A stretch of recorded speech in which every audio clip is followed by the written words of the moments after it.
Within the spirit realm, Kael faces his own reflection, but it responds differently, as if learning him. The skyward guardian guides briefly, then withdraws. Outside, Celine and Ignis strike as the balance weakens. Subscribe to Turmoil Studio. Not all guidance is protection. The system did not introduce Vaelric as presence. It introduced him as a rule, not a body, not a signal, a structural alternative. Kael felt it first as a shift in how outcomes resolved. A missed strike did not simply fail anymore. It failed differently depending on which stability rule evaluated it. First, the environment is splitting evaluation layers, he said quietly. Lyra frowned. It was already split. Kael shook his head slightly. Not like this. Seraphine stepped forward. Her gaze sharpened. It has introduced a second stability function. Thorn turned instantly. Elandor's model? Seraphine nodded once. And its counterpart. A pause. Then the field changed again. Not visually, but structurally. Elandor's influence spread first. A subtle coherence pull radiated outward from his position. Not forceful, not aggressive. Corrective. Kael noticed his own perception tighten. A moment ago, uncertain movements now felt incorrect in hindsight. He frowned. Why does that feel wrong now? Lyra answered slower than usual. It doesn't. A pause. It just doesn't match something else anymore. Thorn's expression darkened. Reference bleed. Seraphine corrected softly. Baseline propagation. Across the fractured field, Elandor stood still. But the space around him became increasingly consistent. Fewer alternate outcomes survived near him. Coherence expansion is active, he said quietly. Not as observation, a confirmation. Then, a second pressure entered. Not opposing, not reversing, competing. Kael felt it like tension behind thought, not correction, permission for contradiction, not something else is stabilizing variance, he said. Seraphine's eyes sharpened. It has begun. Thorn narrowed his gaze. Vaelric? Seraphine nodded once. Yes, and immediately, the battlefield stopped agreeing on what correct movement meant. Riven stepped forward, then paused. His movement did not fail. But its interpretation fractured mid-action. In one layer, it was an overextension. In another, it was optimal timing. In a third, it never fully occurred. He froze. Why did that feel like three different outcomes? Lyra whispered. Because it was. Silence dropped. Heavier than before. Because contradiction was no longer error. Dual stability is active. Thorn looked at her sharply. Define. Seraphine answered carefully. Two competing rules for what constitutes a valid reality outcome. Kael's grip tightened. So which one is real? Seraphine paused. For the first time, no immediate answer formed. Across the field, Elandor moved again, and his movement resolved cleanly, too cleanly, as if reality itself preferred it. But in the same moment, another version of the movement existed, less efficient, more volatile, but still valid under a different rule set, Lyra whispered. They're both happening. Seraphine nodded. Yes. A pause. Then Thorn spoke. We're inside a comparative system. Seraphine corrected him. We are inside a competing system.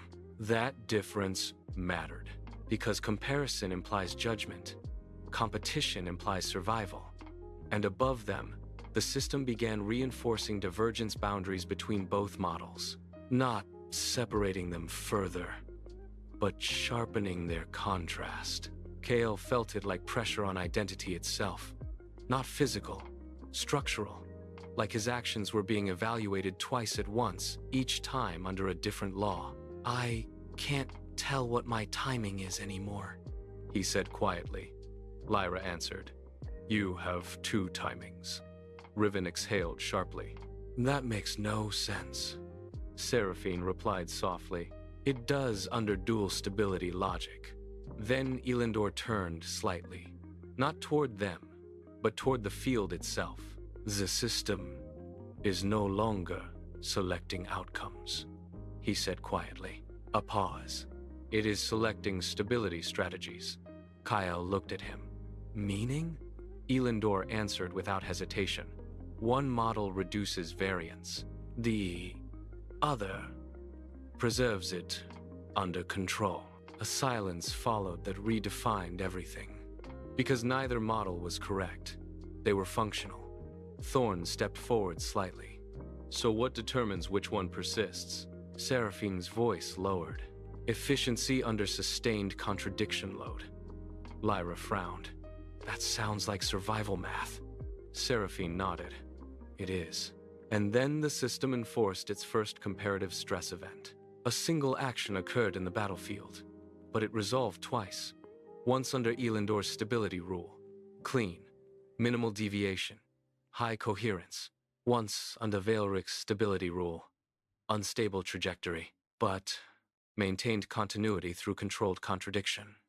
Kael stepped back slightly. I saw both. Seraphine confirmed quietly. Both are valid, Riven whispered.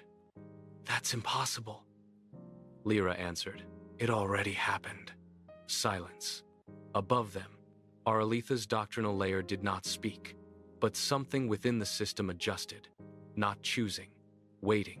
Elandor felt it immediately. His field strengthened, not because he won, but because his model required fewer contradictions to remain stable. Vaelric's influence did not weaken. It expanded differently, into gaps, into uncertainty, into unresolved space. Kael exhaled slowly. They're not fighting. A pause. They're competing for reality space. Seraphine nodded. Yes, Thorn looked between both influence fields, and we are inside both. Seraphine confirmed. Yes. A long silence followed. Not confusion, recognition. Because the battlefield was no longer breaking. It was being negotiated. Elandor lowered his blade slightly. Vaelric's influence did not manifest as presence, but as sustained instability tolerance. Two definitions of survival, two definitions of reality. And the system continued measuring not what was correct, but what could continue existing longer under contradiction. Kael whispered. So what happens to us? Seraphine answered quietly. We become the test layer. Silence. And for the first time, reality did not divide further. It competed. The shift was not visible, but it was absolute. Kael felt it in the delay between intention and execution. Not distortion, prioritization. His movement still completed, but something else completed cleaner, faster, more accepted. Lyra noticed it too. Something is overriding resolution, she said. Her voice arrived slightly uneven in his perception. Not broken, ranked lower in consistency. Riven tightened his grip. Overriding what, exactly? He swung his gaze, but even that motion no longer aligned equally across them. Seraphine's expression hardened. Continuity competition has activated. Thorn immediately responded. Define stage. Seraphine didn't hesitate. Persistence contest. And a silence followed, but it behaved differently now. Not absence. Evaluation space. Across the field, Elandor shifted once. Not reacting. Recalibrating. His stability field expanded slightly. Not because he acted, but because the system reinforced his continuity layer. Favoring. They are favoring coherence. Efficiency, he said quietly. Favoring. Favoring. How? Elandor didn't look at him directly. By increasing persistence weight on lower variance outcomes, Lyra narrowed her eyes. That means simpler versions survive longer. Seraphine corrected immediately. Not simpler. A pause. More consistent under contradiction load. That distinction mattered, and the system acknowledged it without words. A second presence tightened in the field. Not arrival. Contrast activation. Kael felt it before seeing anything. A second stability structure pressed into existence at the edge of interpretation, not opposing Elandor, challenging him. Thorn's eyes sharpened. "It's forming," Seraphine whispered. "Vaelric layer is stabilizing." Riven frowned. "So now there are two?" Lyra answered before Seraphine could. "No." A pause. "Now there are two candidates." "Oh?" The battlefield did not react outwardly, but internally it reorganized. Kael felt it immediately. His actions no longer resolved in isolation. They were being compared against an alternative execution path he had not taken. "It's simulating my intent against something else," he said quietly. Seraphine nodded. "Parallel evaluation threading." Elandor's gaze sharpened slightly. "So it begins." And then Vaelric appeared in effect, not form. A change in causality preference.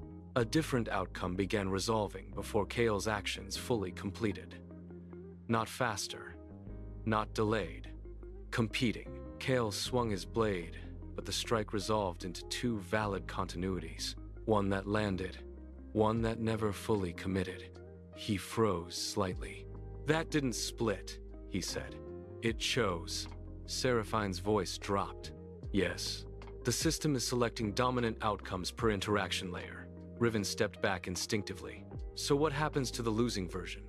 No immediate answer, because the system had already begun handling it. Not deletion, suppression. Lyra's presence flickered in Kael's perception. Not gone, less authoritative in continuity alignment. "I can't track her timing properly anymore," Kael said. Seraphine responded softly. "Her layer is being deprioritized in local resolution space." Thorn's expression darkened. "This is optimization pressure." Elandor raised his blade slightly again. Not defensive, definitive. "Vaelric is not an opponent," he said. A pause. "It is a comparative correction model." Kael narrowed his eyes. "Correction for what?" Elandor finally looked toward them directly. "Not as individuals, as outcomes. For inefficiency in continuity survival." Silence. Dropped. Not emotional. Structural collapse of assumption. Then, the field changed again. Vaelric's influence increased. Not presence. Consistency, pressure. Kael felt it immediately. His next movement formed more cleanly when aligned with Vaelric's projected outcome path. Not his intention. System preference. He stopped mid-action. "It's influencing decision formation," he said. Seraphine confirmed. "Yes. Pre-resolution biasing." Lyra exhaled slowly. "So even thinking is being ranked now." No one corrected her, because correction required stable reference, and that was disappearing. Riven looked between them. "We're being outperformed by an algorithm we can't see?" Thorn answered quietly. "Not outperformed." A pause. Evaluated. Across the field, Elandor's stability sharpened again. Vaelric's contrast field responded instantly. Not conflict. Optimization duel. Kael saw it clearly now. Reality was no longer branching. It was running parallel simulations of itself, and selecting which version required least structural correction to persist.